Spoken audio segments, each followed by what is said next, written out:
A girl's first love was exploited by her depraved boyfriend. To satisfy his twisted desires, he called over his buddies, a group of perverts even more sick than him. What was outrageous was this: they not only took turns abusing the girl, but also filmed the entire ordeal.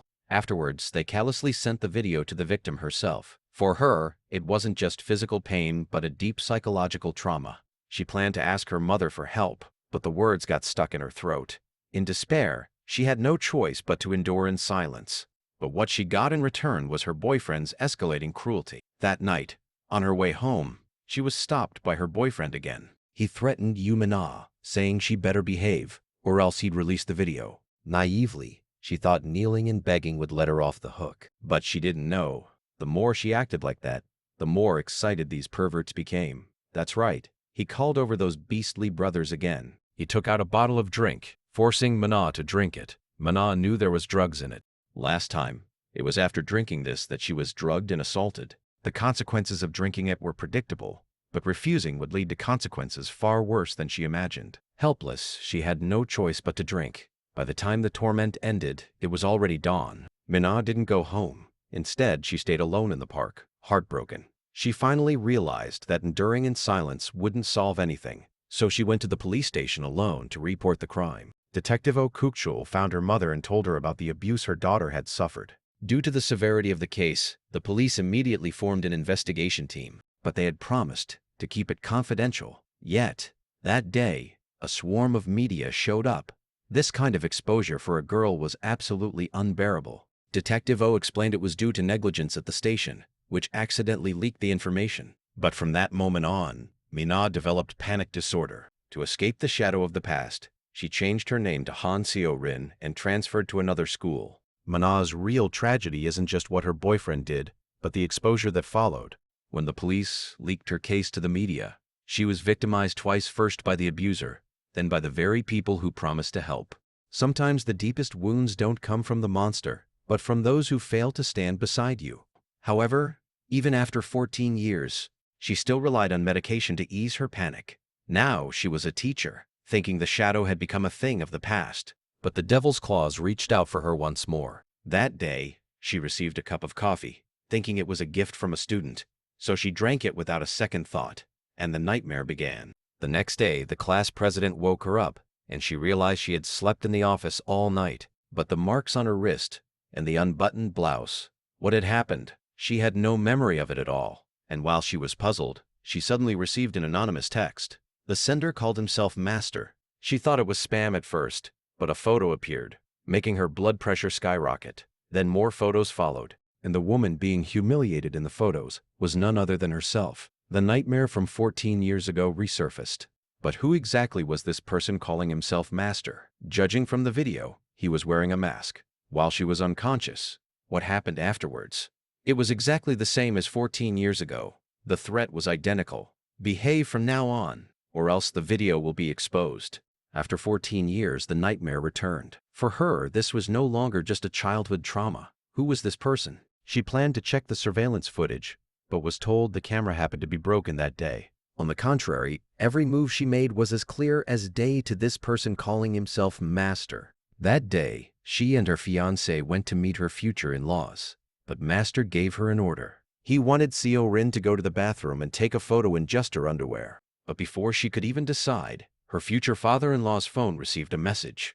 The title read, "Private Photos of a Female University Teacher." This title made Seo-rin's heart tighten. Clearly, this was a warning from Master if she didn't obey. The consequences were predictable, and just like 14 years ago, she had no choice but to compromise. So she went into the bathroom and pressed the shutter with a broken heart. She followed the request and sent the photo to Master. That night, she thought it over and finally decided not to report it to the police. Instead, she privately sought out the former Detective O. He had since resigned and ran an internet cafe. Seo-rin didn't mention being threatened. She just asked Detective O for help to find information about her ex-boyfriend from back then, Kim Jin-ho, because she suspected this person calling himself Master might very well be that boyfriend from the past. Leveraging his connections at the station, he quickly found a lead. This Kim Jin-ho was currently wanted. No one knew where he was hiding. That day, Master sent another command, ordering Seo-rin to go to the school storage shed there was a gift for her, and this gift looked very familiar, a bottle of drink identical to the one from 14 years ago. She knew the purpose of the drink, and she knew the consequences of drinking it. In a fit of anger, she smashed the drink right there. On her way back to the classroom, she accidentally saw the class president arguing with a female student. Her smashing the drink earlier was equivalent to defying master's order, and punishment was imminent. During class, she received a message and fell deep into thought. Soon after, the student's phone started ringing. Master had created a group chat and added everyone to it. He also announced that after the countdown ended, he would send something exciting for everyone to see. Seeing this, Seo Rin was completely numb. She warned everyone to turn off their phones, but who would listen? She could only instinctively find a place to hide. And as the countdown ended, the whole class suddenly fell silent. Everyone's eyes were all fixed on one female student. Seo Rin finally opened her phone. Turns out, the photo exposed in the group wasn't hers. Looking at the name tag, it was a female student named Yang Si-young. Her heart, which had been in her throat, finally settled down. But something like this happening to her student, she felt it as if it were her own. After all, no one understood better than her the breakdown and torment one faces after such an ordeal. But Seo Rin didn't know. This matter was not as simple as she thought. Afraid that reporting it would lead to exposure, she, like Seo Rin back then, chose to endure in silence. And according to Se-young, that day she received a text from someone calling themselves Master telling her to go to the school storage shed. There was a gift for her, and after seeing the bottle of drink, she thought it was a prank by a classmate, so she drank it without a second thought. When she woke up, there were many masked men around her. She couldn't tell who they were, and through Si-young's slippers and socks, she suddenly recalled the female student who had argued with the class president that day should be Si-young. That night, she was about to leave work when she was followed by a car. She hurried up the stairs. Luckily, it was nothing serious. The person who came was her fiancé. He came to discuss the wedding dress with her. It turned out she was about to get married. Regarding Seo Rin's painful past and the threats she was currently facing, her fiancé knew absolutely nothing. Seo Rin wasn't sure whether to confess this matter, so she used the situation with her threatened student to test her fiancé. Of course, the person who took the photos is indeed bad, but the woman is too, right? Isn't it because there's a reason to be photographed that it happened? For a kid who went through something like that, it's obvious, isn't it? So what should we do? If we can't save Si-young, what should we do? What should the woman do? What can you do? Her life is ruined, that's it. Clearly, this was not the answer she was hoping for. So handling Master, she had to do it on her own. The next day, she found Si-young again, trying to get from her more clues about Master. And more importantly, she wanted to ask Si-young whether the class president was involved in this. Things had come to this point. Si-young had to admit, a year ago she had a crush on the class president and started pursuing him. Blinded by love, to win the class president's affection, she once said she was willing to pay any price. However, she didn't expect that the class president had a peculiar hobby. He liked taking suggestive photos and videos. And to be with him, she agreed to be filmed. During that time, they had a sexual relationship. But what Si-young didn't expect was the class president had secretly recorded the whole thing. And on his computer there were many videos of other female students, all around her age. And the reason she argued with him that day was because she deleted the videos on his computer. But the class president told her those were just copies. Later he even threatened if she didn't behave he'd expose the videos. But even so, it didn't mean the class president was Master. Because Seo Rin always believed Master was her ex-boyfriend from back then, Kim Jin-ho. But she suspected the class president might know Kim Jin-ho. So after school, she secretly followed him. As expected, the class president was hanging out with a group of thugs. She continued following, to an entertainment venue. Before she could find any clues, she was spotted.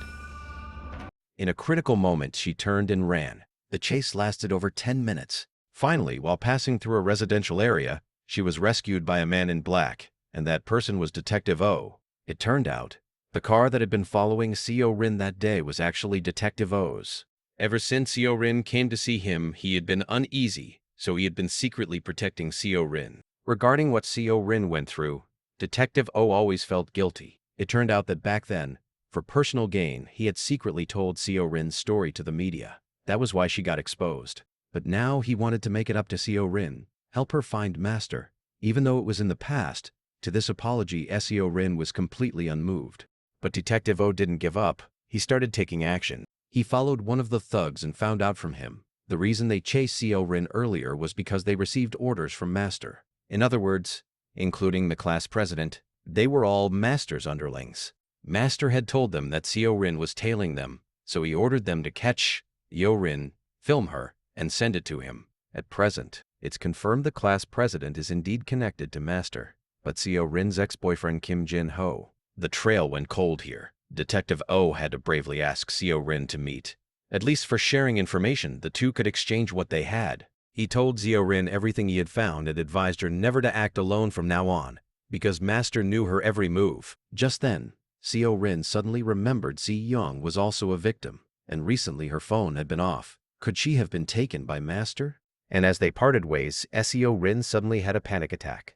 And the reason for this was because she had been triggered by something new. Master was planning to expose her photos and videos online. He even gave a notice that he would be doing a live broadcast. Seo Rin had considered the possibility of being exposed, but didn't expect it to be this soon. One simply cannot bear the same ordeal twice. She planned to end her life, but suddenly received a new message. In the image, the tied-up girl was Si Jung, and he was about to broadcast it live. Master sent her an address. If you want to save her, then hurry. She wrestled with it. What should she do? Give up, or go save her? Since her own life was already destroyed, what was there left to fear? So she texted Detective O and went to the live broadcast location herself. And like before, on the table was a bottle of drink. This time, she didn't hesitate. She drank it straight. When she woke up, she had been changed into a sexy outfit, her hands tied behind her back. She recognized the class president immediately. Then she started asking where Si Jung was. Since she had come already, could they let her go? I'm here. Let Si Jung go, hurry. Hey, did you hear that? The teacher said to let her go. Is that Si Jung? Are you okay? Did they release you? Yes, it's me, Si Young. I was released by them. That's how I'm able to walk out like this, you damn bitch. So it was all a trap designed specifically to lure Seo Rin. Si Jung wasn't the victim. She was the mastermind behind this trap. And the story between her and the class president had a different truth. It's just that the pursuer wasn't Si Jung. It was the class president. The one with the peculiar hobby wasn't the class president. It was Si Young. Of course, the one who secretly filmed was still Si Grong. You said you'd help me film the homeroom teacher's video. Then you delete my video. That was just the trailer. The main feature hasn't even started yet. What are you talking about? You never said those things. Damn it, I didn't know either. Otherwise, I wouldn't have given you the money. I uploaded the video online for you and even ended up at the police station. But you're making me do this again. What? How about I upload yours this time too? After I blast the photos, you better act well. Don't be a coward and cause me trouble. Unfortunately, the real master was not Si Gong. It was someone else. The reason they did this was just for money. Master would pay them accordingly. You're all being used right now. We don't care about that. We only care about the money. I'll make sure you regret this. Damn it, let's start quickly. Hurry up and keep on schedule. Now let's begin the live broadcast of the marionette. With that, he was about to start the live stream. Of course, this scenario wouldn't happen so easily. Just as the live stream began, Detective O arrived just in time. That's enough out of you, you bunch of scoundrels. A bunch of brats who haven't even grown their feathers. Let me beat you all within an inch of your lives. Oh, these bastards. Damn it. Detective O, you did your best, but it's okay. Your good colleagues have already arrived downstairs. Seeing this, Seo Rin also broke free from her restraints. But she didn't have time to care about Detective Oro. Instead, she chased after that little punk, Si Young. You ill-mannered little brat, where do you think you're showing off? I have to say, these slaps were really satisfying. I was worried she'd be too much of a saint. From Si Young's phone, she successfully found Master's phone number. As long as they locate the IP address, they'll be able to catch Master. And at this moment, the police also successfully located and dispatched a team to make the arrest. The suspect was a pervert who had profited from hidden camera footage. He was also a hacker, skilled in various cyber attacks. He had been arrested multiple times for crimes in the past. After a chase, he was successfully apprehended by the police. But when the police called his phone didn't ring at all. And the station also received information that Master's phone IP was in the vicinity. In other words, he wasn't Master at all. And at this moment, SEO Rin and Detective O went to the home of the man who had just been arrested, but in the room there was only a frightened boy. For some unknown reason, when he saw SEO Rin appear, he looked extremely terrified. And at that moment, Detective O saw the computer in the bedroom. The images on it told him this boy was not simple, so he dialed Master's number. Sure enough, the phone in the boy's hand started ringing. At this point, the truth came to light. The real Master was this boy in front of them. After investigation, it was discovered the boy, like his father, had a special talent for computers and networks. This could be confirmed by the certificates on the wall. So he hacked into the police network and saw SEO Rin's case files from 14 years ago, as well as other cases involving hidden camera footage of other female students. He then disguised himself as Master and began continuously harassing these victims. And the purpose of doing all this was simply because he thought it was fun. At the end of the film, the boy, because he was under the legal age, could not receive the appropriate punishment, but at least for SEO Rin and the other female victims, from now on, they no longer had to be harassed or threatened anymore. As for the ex-boyfriend Kim Gin-ho from 14 years ago, the police also received news he had died a few months earlier. This once again confirms Master was indeed that boy. In the end, SEO Rin forgave Detective O. Finally, she could live as her true self. And this also means SEO Rin could finally let go of the obsession in her heart. The film's haunting power doesn't lie in solving the mystery, but in how it rips open old wounds to expose a suffocating, helpless reality. The evil of minors, combined with a systemic silence and indifference, traps the victim in an endless cycle of nightmare. The film's ending is not a triumph of justice, but a lingering, absurd chill that refuses to fade. I'm Movie Minute 369. See you in the next episode. Bye-bye. Hey bạn ơi, đến với Mr. Say, review phim đỉnh cao từng giây. Phim hấp dẫn mình kể cho nghe, đăng ký ngay đừng chần chừ nhé. Nhấn nút like chuông reo tưng bừng, cùng Mr. Say phim sẽ thêm bùng. Mỗi lần xem vui như chung số, cảm ơn bạn ta cùng phiếu